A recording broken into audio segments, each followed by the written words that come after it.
Hello, everyone. I am Nasira and I am the Energy Architect. And we're with our leadership series, Leaders by Design.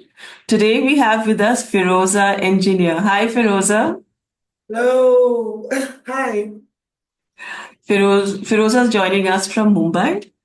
And Feroza, thank you for taking this time to talk to us today. I'm just going to give a very small introduction. Feroza is known in the industry as a performance coach who capitalizes on her 21 plus years 22 of हो गया experience. हाँ Yeah, that has spanned, sorry, 22 हो गया acha, 22 years of experience that has spanned across 400 plus organizations, irrespective of industry, not only across India, but US, China, Singapore, UAE, UK, Hong Kong, Sri Lanka, and Bangladesh. Her core areas of expertise lie in CXO coaching and development, building organizational learning architecture, measuring impact through learning, analytics, and neuroscience based self development. An honors graduate in psychology from St. Xavier's, Mumbai, and university rank holder, masters in psychology, Mumbai, Feroza is an ICF PCC certified coach. She has coached over 90 plus unique individuals from CXOs to first time managers, professors, startup founders, tech wizards, women entrepreneurs, IAS officers, to pro athletes and LGBTQI professionals. She also designed and deployed coaching frameworks, coaching roadmaps, and coaching curriculum during her stints at Dale Carnegie Training, Target, and Jombe. This relevant and unique combination of having on both sides of the table, business facing and consulting, makes her a coach who is rooted in business wisdom and realities of everyday life. Her expertise area are in coaching, personal growth. Okay, so I there's actually a lot more to Feroza, and I'm sure that people are going to see another side of her as well today. I hope.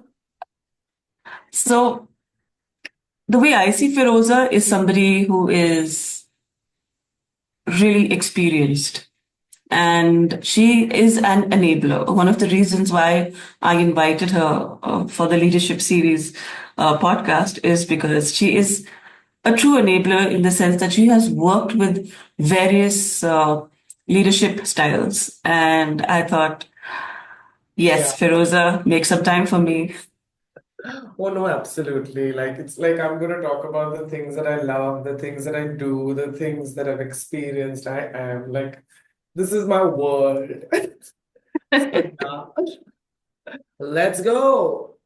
So, Feroza, you have worked with Mm, various leaders and different styles, okay? mm, mm. Different levels of leadership, from CXOs to CMOs, CEOs, all of them, Well, yeah. okay?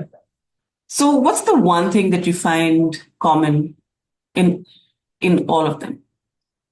Um, I don't know if this is like an opinionated question. You're asking for an opinion, or you're maybe asking for what I've like just observed in leadership, even though it is at different levels. Um, I think one thing that enable that, as you rightly said, I think in terms of, okay, if you know this could help you. Every leader, whether they are a first-time leader or they are taking over a large team, or it's a cross-functional leadership requirement. If at every point of leadership you are able to recognize what is your leadership style, I think that is a good start. It is a Mhm. good start of being slightly more self-aware of your own leadership and not waiting for a calamity to happen or not waiting for some crazy feedback or not just unnecessarily sharpening the wrong saw, but genuinely taking a stock of, okay, what is my feedback style, as what is my leadership style like, like, kya hai, what are my answers? I think that would be a great point, and that is like a common point I have seen in good leadership at all levels. That's being slightly more self-aware of your own style of leadership and how it impacts, what's it doing, is it adding value? I feel that. Okay. And when you're talking about leaders finding their authentic voice, their authentic style, and how would you suggest somebody really understand that this is me? Because most of these leaders have gone to business schools, and then we have peers telling them that leaders are to be in a certain way. And finding your own authentic voice sometimes could be a challenge. What would be your advice to them? First, fully get aware, slightly more awareness on your what is your as is leadership style. And here are maybe three ways of just simply thinking about it or just maybe looking at it. Number one, how do I lead myself? Whatever kind of leader am I? Maybe I'm leading a team of developers. I better have my own subject matter expertise in place. I could be leading a group of designers. I better be real with my timelines, with my customers and my stakeholders so that I can be authentic with my team and timelines. So, how are you, first of all, leading yourself? All those parameters. Second, how are you leading the team? Have you ever heard feedback? If not, can you get some feedback? What are your people saying? Who work with you, who report to you, or who indirectly work with you on something? Maybe you are a functional leader, maybe you are a fractional leader, as a temporary wala, whatever that is, or you're the people leader. Get some feedback there. How do you lead people? Or, you know, like how would people feel around you as a leader? What would you hear? Even something as simple as that, like wo wala conversation or exercise. And third, how did you lead your organization, your function, your group, your department? That is strategy, that is innovation, that is problem solving, that is, you not working in your own little cabin silo somewhere. That is the whole team, the Yeah. whole. Uh, so a good reflection starting point is all like it could be these three well-rounded areas. How do I lead myself? What are some things I can do better there? You know, lead the team and lead my function, my business, or like my department. That could be a good start. Mhm. Okay, so I'm going to talk about mention a few leadership styles, and you could tell me the number one challenges that they face and how you feel that, they could steer themselves out of that challenge. Okay, then let's go for it. All right. So what do you think about? Autocratic leadership. Um, I don't think that is ever going to work in today's day and age. Maybe it did because back then jobs were few. Standard of living needed to be met or survival. Right now, the situation is different. So I think an autocratic leader, i- innovation will never happen. Yeah, your audience could be obedient, but don't expect psychological safety. Zero. Don't expect don't expect proactiveness. Don't expect everyone to have ownership. No, no. So autocratic leader, time has gone. You please leave the building. Okay, Feroza, please come back. Please come back, Feroza. Yes, autocratic leader gone. I'm back. Okay, what about democratic leadership? Yes, I would say good, healthy, and here is where maybe here is where the rubber meets the road, or here is like harsh truths also about leadership is you gotta lead sometimes, you gotta manage sometimes, you gotta coach sometimes, uh, you gotta teach sometimes. Yeah, You need to mentor sometimes, you need to care sometimes.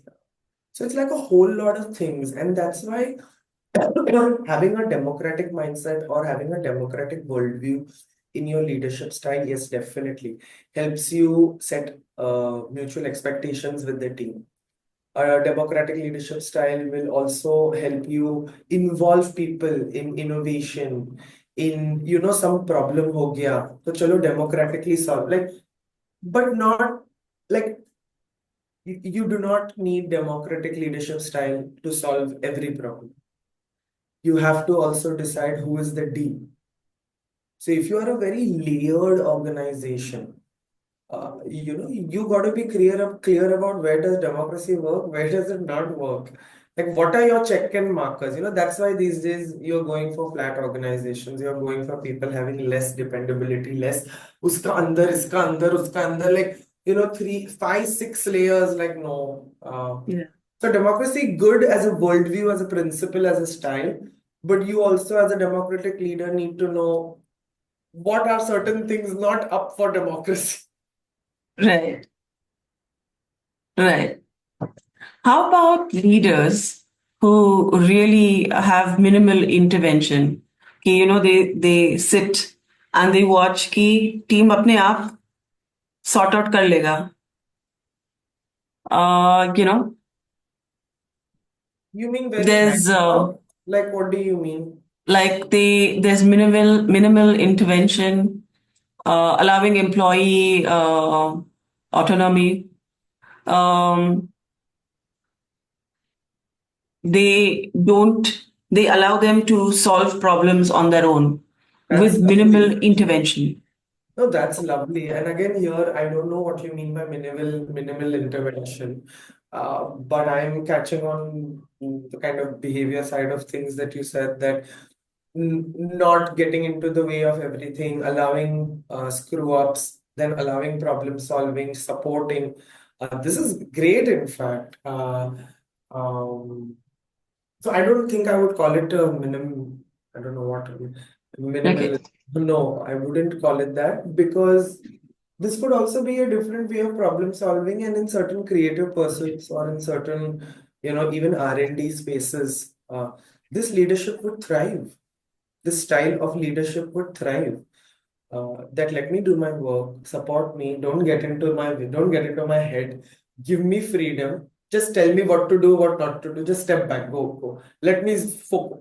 So this kind of leadership would work. It would work with somebody who wants to zone in, or or someone, or if you're working with a bunch of creative geniuses, or yeah, so it would work there. How about transformational leadership? Where you're inspiring and motivating, or pushing everybody, giving them the talk. Yeah, I don't know. Again, I think if we have to look at both these words, like if you have a very positive connotation out of that, then transformational leadership is not all rosy. Because when you're going through a transformation, you are going through hell, heaven, earth, like everything. That is what a transformation really doesn't mean a merger and acquisition. It doesn't mean an Mhm. M&A, or it just doesn't mean that, okay, you changed your product. Oh, okay. No, like transformation could even be at a brand level. Or you have inherited as a CEO, you have inherited a company which is doing really poorly, and you have to, whether you have to change the numbers, change the image, change the brand, you really have to transform something about the organization as the leader. Mm. Of the pack, leader of the team, or leader of the org. So transformational leadership is not always rosy, and uh, you you need to be okay with a lot of change in a transformational leadership environment, because that leader might want to come in and go like, okay, time cost quality. What is being wasted? What can be optimized? Chop, chop, chop, clean, clean, clean, rework, rework. So you better be agile. You better be completely slightly growth mindset oriented around that leader, so that you can understand their expectations, because a transformational leadership style will want to change things for meaning. Yeah. Then I've also seen in my experience like transformational leaders now, they really more than having a vision. Like the common denominator I notice is having a sense of foresight. They may not have a clear picture, ऐसा vision नहीं हो सकता है with numbers, and no, I have coached and worked some like some of the best brains in the tech industry, um, where they may not know what the final vision and outlook looks like, but they always have that possibility thinking, that foresight thinking, that okay, maybe we try this, that experimentation, POE, इसको chance देते हैं क्या? So there is also that risk appetite.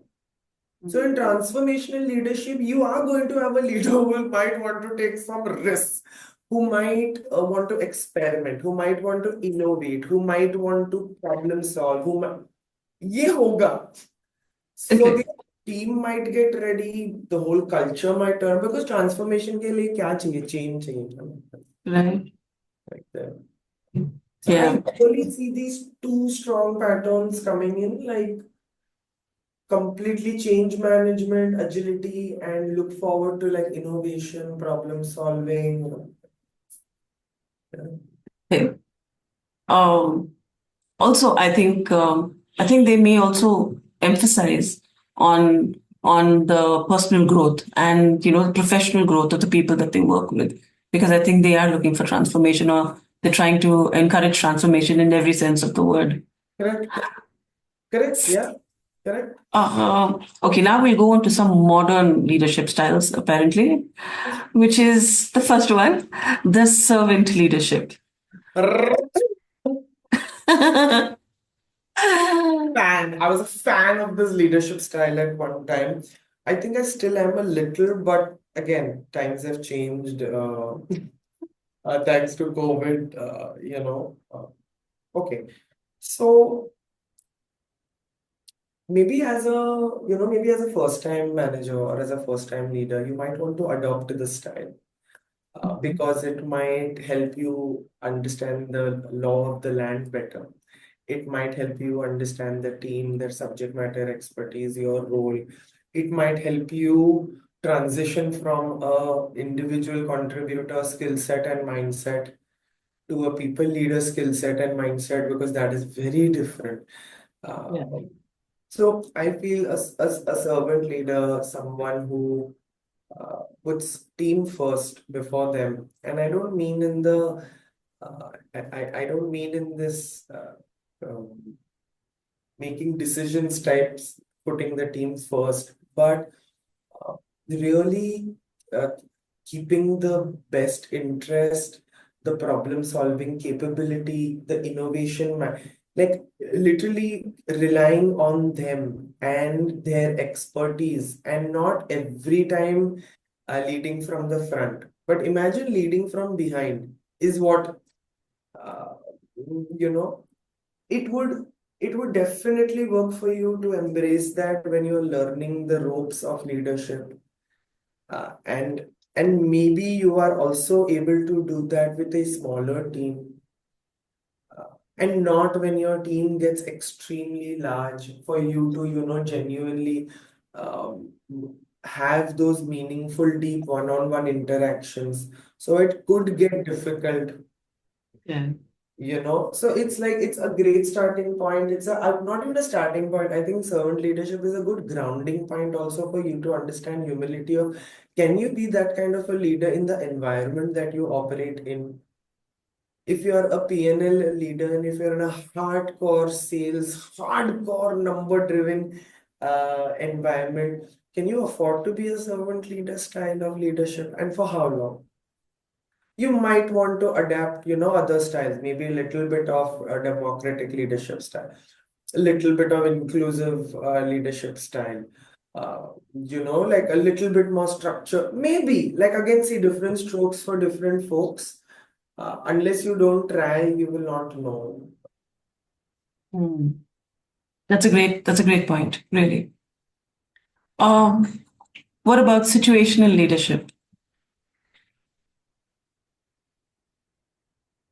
I think we have now further narrowed down and now we have become momentary leadership. Like earlier situations could be like, like your organization or your team is going through change. That situation has changed for you. How are you handling it as a leader? Oh, how will your next 3, 4 weeks look? Be agile, be flexible. Situational leadership. Show up as the situation demands. Great. Now, literally, now it's almost like this moment demanded this from me. Next moment, something is different. It's become very brittle, brittle, like how VUCA has changed to Bani, like things are brittle, people have become more anxious, stuff is non-linear, and sometimes really certain systems are incomprehensible by us. So how can how can that be done? Maybe I would say with a little bit more time. You know, Yeah, I get you. do you? I get you completely. Yeah, like a little bit more time. How about a coaching leadership? Oh, lovely. Yeah. I also have deeply experienced and seen that some of the most secure leaders, or who are not bothered about titles, who are not bothered about the attention and spotlight being on them, but who want to do powerful, meaningful work and take their teams along most meaning. Hmm. They are they have found that beautiful balance where they are nicely juggling between acha, I'm managing also, I'm coaching also, I'm leading also. Like ये तीनों का dance of insight and that balance happens so beautifully where because leader as coach behaviors are also the most simple inclusive behaviors of listening deeply, paraphrasing with intent, asking value-based questions, summarizing, creating call to action, inspiring. Like these steps are also the steps of having a integrated, inclusive leadership conversation.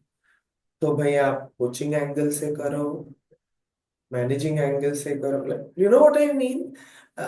So it does help. Um,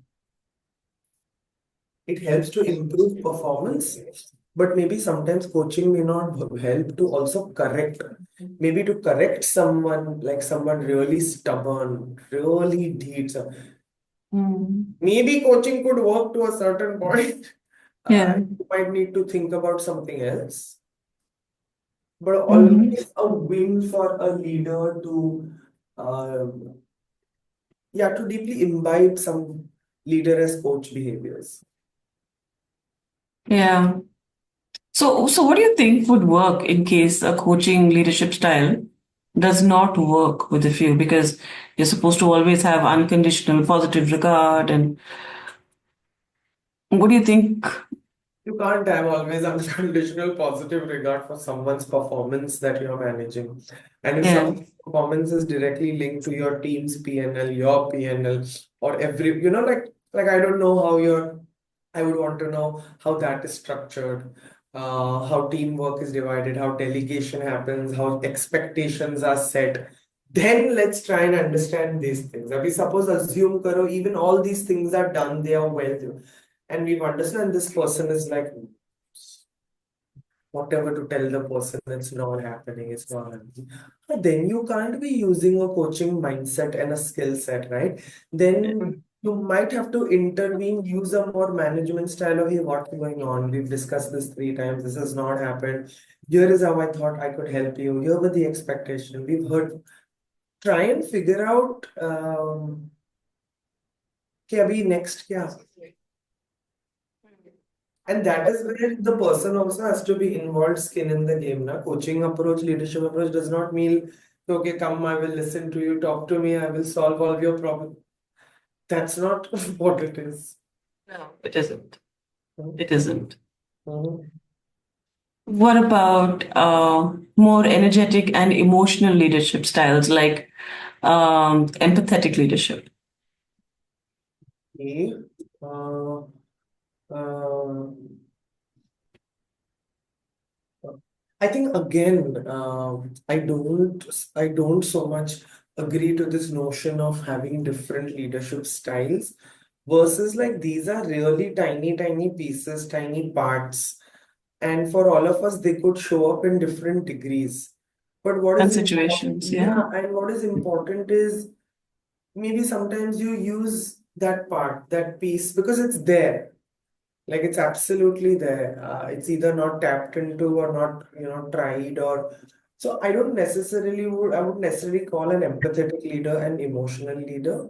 I wouldn't necessarily call that as but in times of change in a transformational journey, also you need empathetic leaders. As much as you need the executors, you need empathy in the middle management layer. You need that little cushioning. And again, empathetic leaders doesn't mean someone who's overtly emotional or um, energetic, or because you would need energy and empathy in a customer facing leader role. You would need energy and empathy in a sales face function facing leader role. You will need like so in certain functions and areas, maybe those competencies or those character traits could become ranked higher. And that's why, yes, in certain leadership functions and domains, you will see those traits uh, emerge. But empathy to hai bhai sahab required. Whatever leader, whichever, like, I'm They hoping, must have that. It's a must. it's like I'm hoping you're listening and you're listening to understand, not to listen to, respond. Like that's it. Like that's just the beginning of empathy. Let's just start there. उसके बाद देखेंगे all of that compassion and um, empathetic resonance and types of empathy. I think we'll look at all of that later. Yes, वो please. बहुत दूर की बात है. Okay, how about purpose-driven leadership? Mhm. Where you're trying to align actions and decisions with larger missions or causes. Yeah, yeah. This I love this. This quality or this trait, even as a business owner, or when you speak to some of my team, you will hear that simple, like our purpose of Feroza and Co is uh, to help people self-coach. Because Feroza Engineer to will exit after a few sessions, after a journey, after how you have to self-coach if you don't know. That is it. But it is such a simple purpose, vision, whatever. That's what we are doing. That's why each of us is doing what we're doing. We are helping people self-coach. So, Mhm. it automatically, like, even by talking to you right now, it almost felt like, okay, this is something outside of me, that is bigger than me. So I've always noticed, especially when I've worked with founders, when I've worked with very senior government officials, when I've worked with a lot of NGO leaders, or, like the purpose-driven leaders genuinely know that the cause that they are going after is slightly bigger than them. And it's beyond them. Like, you know what I mean? So there is that sense of humility of like, wow, what am I going after? I am going after, like, as a founder, I want to introduce 15 minutes 15 minutes ambulance service in this town, in this city. I am working towards that cause. Like everything is just tailored or just moving in that direction. Or it could also just be simple, okay, my this year's purpose is really to ensure we are net positive and we all get good bonuses and we start on a positive ratio. That could be it. So there is greatness in that belief of something outside of you, but which can make you really humble in the process of getting there. Um, so mission driven, uh, empathetic, larger than life, lofty also sometimes, futuristic, foresighted, yes, and also like that very hungry. कि अच्छा, ये भी Yeah. चाहिए, वो भी चाहिए. So that also becomes a visionary and a एकदम passionate or purpose driven leader का actually is hill sometimes, like will never say no to any possibility because that dimag is not wired only like that. It's all the time thinking. The purpose is so clear now, and the purpose is that anchor. Yeah. It's beautiful. I mean, I don't know. This is just again personal view. It's beautiful to see that in people, and Um, what question, Hasina? I'm loving it. did you expect this? I love it. So, Okay. what was your question for? What do you say? How do leaders, how do their style Hmm. really impact teams? And So what their energy, their mood, and their energy? Like, yeah. See, what are some overlooked ways that um, that a leader misses to create that impact with his team? Okay. I've really heard this that, you know, sometimes I've one-on-one coached leaders, and of course, if the organization is sponsoring the conversation, the entire journey, then I ensure I meet with the leaders, few key stakeholders. So the leader's boss, maybe the leader's team, some of the leader's peers, just to understand the leader's landscape. And sometimes if we hear um, common denominators like from the team, if I hear things like we all discuss in the morning on WhatsApp, how is his mood? Yeah, if his mood is not okay, then or if I've heard things like, oh my God, the first meeting in the morning, we will get an indicator of how the day is going to go. So we will get to know by 9 a.m. how the day will go, how his mood will be. Or, like if there is consistent chatter around this, then sadly, like your mood is affecting people in different ways and in different, uh, and it's not a transparent, mutually trusting culture. So again, here you are going to hear me say the same. Boring was the most important thing again. That working on your self-awareness as a leader, how is your mood and your energy affecting your immediate environment? That is your team. Your tone on the phone, your tone in the email, your body language, your gesticulation, the way you took the huddle, the way you summarized the meeting, all of those chotar, everything adds up. Everything has energy in that.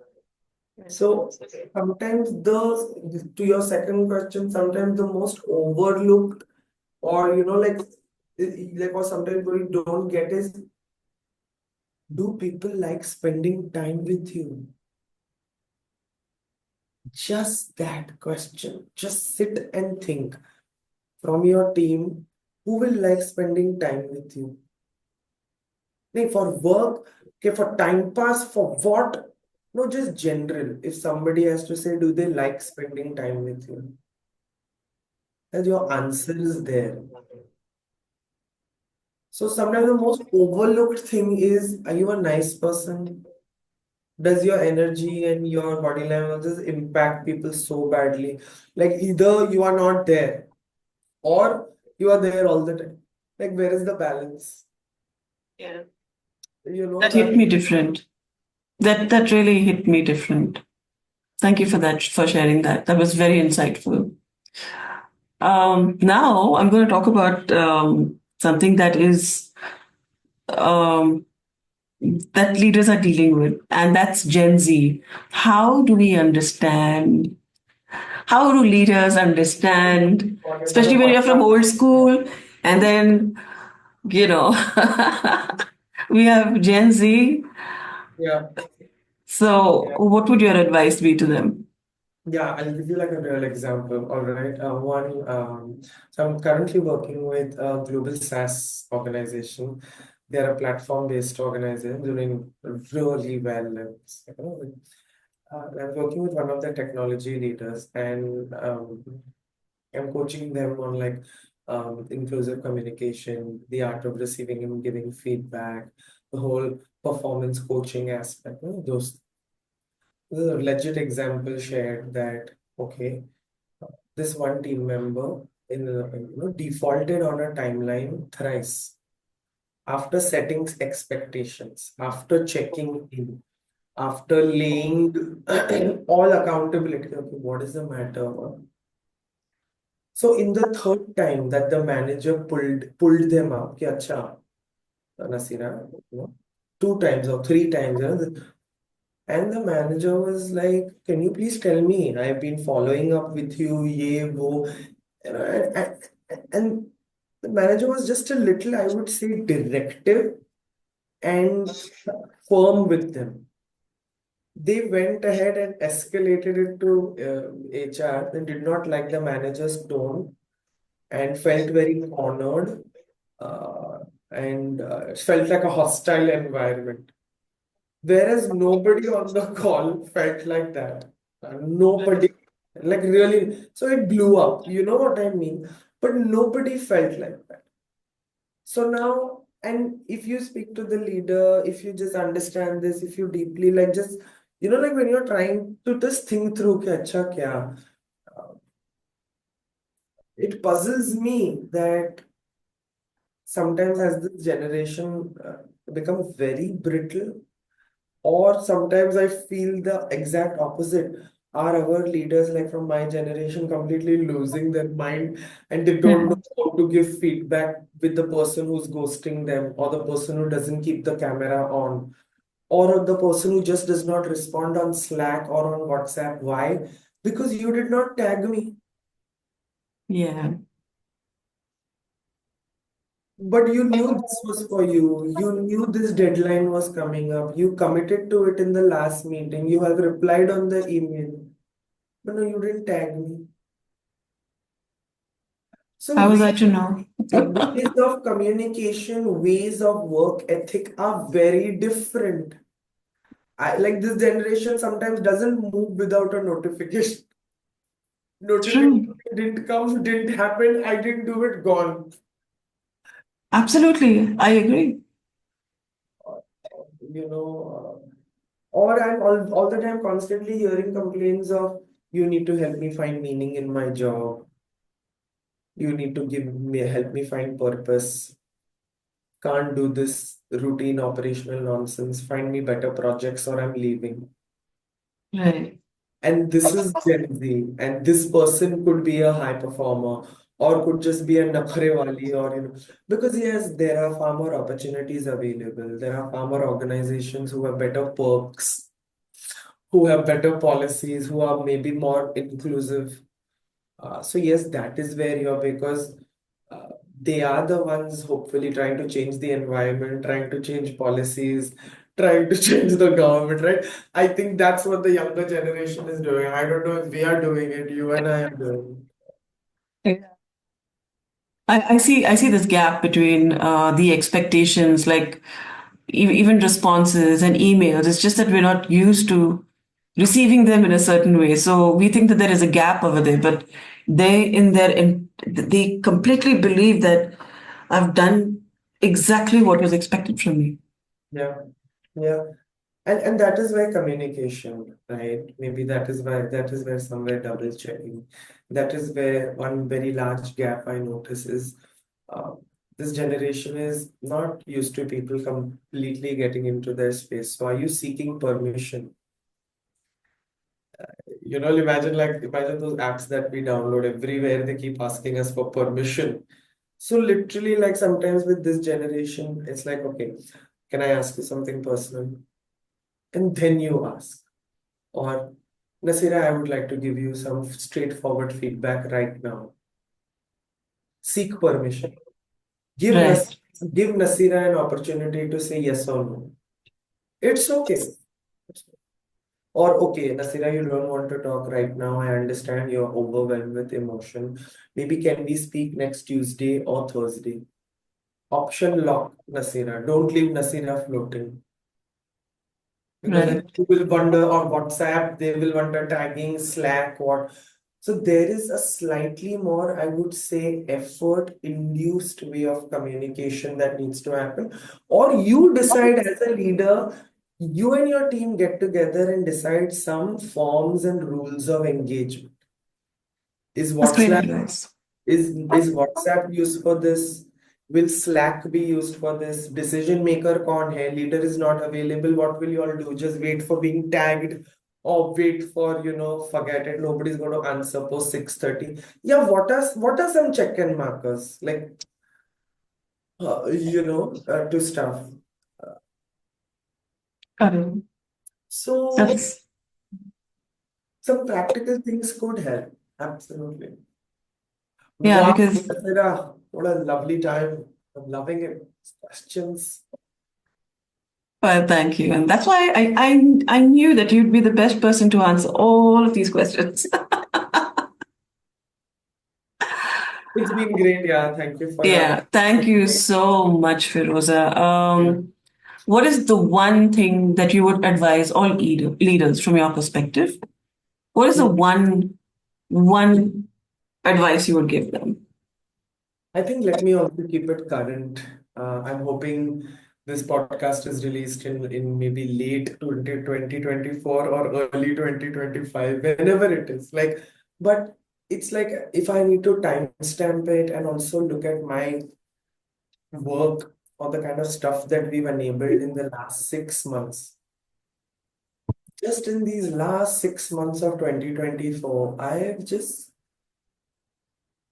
I've been constantly reminded, and I've had the opportunity to be in experiences where I'm also beginning myself to understand that as a leader, when you give clarity, uh, it's a gift. Giving clarity to someone is a such a precious gift.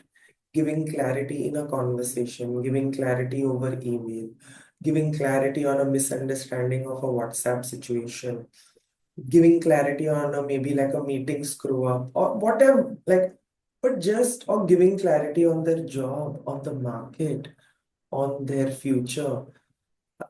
Because after COVID, no, that is that single thing that has gotten shaken for all of us as human beings. कि अच्छा कल क्या और oh shit इसका क्या होगा और Yeah. when will I know to get this और ये कब और ये क्या हो गया oh like Where are we headed? where Yeah. every leader is struggling with this in some form, you know. So my deep message, and I know that's what the exodus of leadership worldwide also is going through, where how can we enable clarity? How can we be truthful in the moment? Maybe come back with a more centered response.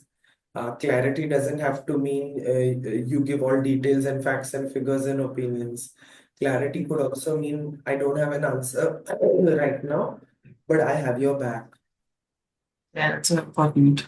Like clarity could just mean that, or clarity could also mean like, Where listen, do I stand? Yeah, in all of this. So basic, yeah. I I I get really you. wish that. I really wish for that. Well, Feroza, I could talk to you forever, but We have a hot start. yeah. And I just want to compliment you and congratulate you on doing the wonderful work that you do. The way you bring your authenticity to every conversation, to every interaction. And you are truly an enabler. And that's exactly how I see you. You know, you have somebody who makes kings king. I see you as that. Yeah, I love that. Like I love that role as well. I've done a lot of that, and it's that's what I'm saying. It's so beautiful. It's so beautiful to just see that happen. Thank you, Nasira. Thank you for making me feel safe. For just making me feel just included in this whole process leading up to this. Uh, I had fun, yeah. Like that's the best in I this did. I told you we were going to jam, right? Well, thank you for this. I appreciate this. Thanks a And lot. it's been such a pleasure talking to you. Thank you, everybody. That was Feroza Engineer. And this is me, Nasira, the Energy Architect. I'm signing off now. Thank you. Atma Namaste.